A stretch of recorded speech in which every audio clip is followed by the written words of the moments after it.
It's good to have the opportunity to talk with you tonight about the amazing trial that's taking place in Antwerp. And I firstly want to pay a great debt of thanks to the governments of France and Germany and Belgium for foiling a heinous plot against people campaigning for democracy.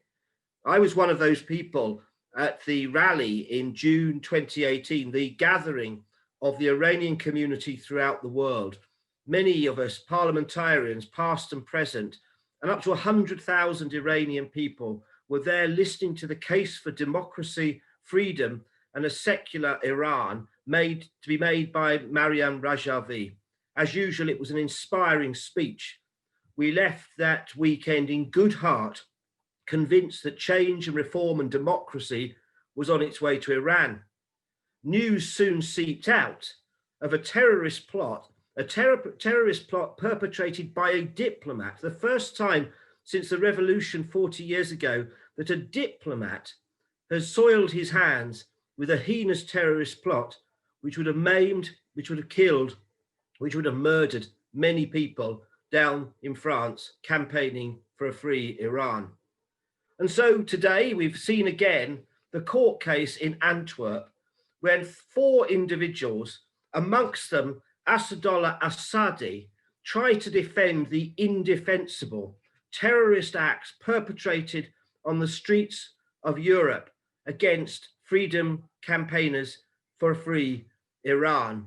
It really is amazing to think that diplomatic immunity could have been used to smuggle a bomb from Tehran to Vienna with the intention of planting it amongst Iranian people and parliamentarians throughout the world.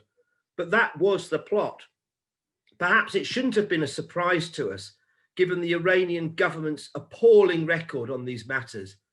We're well used in our movement to talking about Iranian incursions in Syria, into Lebanon and Iraq, terrorist activity throughout the world. But now we're reminded about terrorist activity brought to the streets of Europe by the very same people. And these weren't 4 individuals acting alone. These were 4 individuals with a direct route back to the government in Tehran. I did an interview on radio a few days ago and was asked why.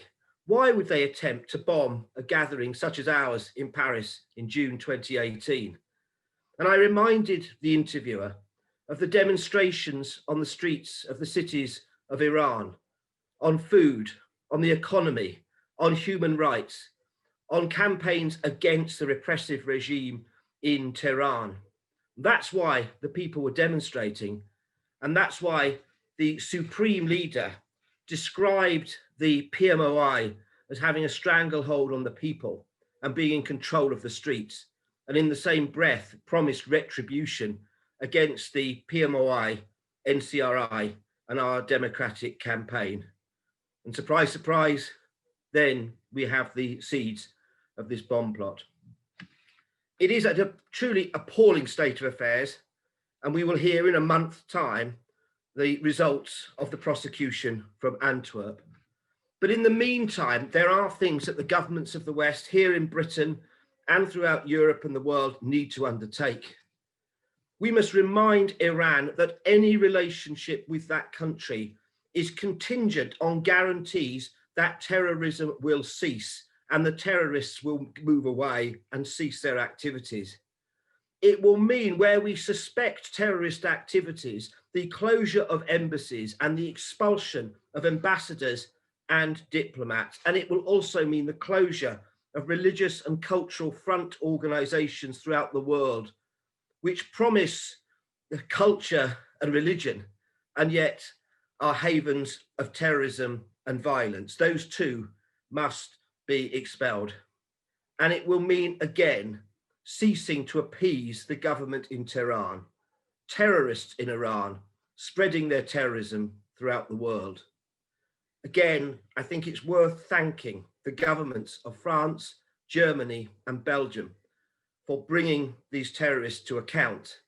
And we look forward in a month's time to seeing justice done, justice to protect all of us, whether we're Iranians throughout the world or whether we're campaigners alongside our Iranian friends in the resistance.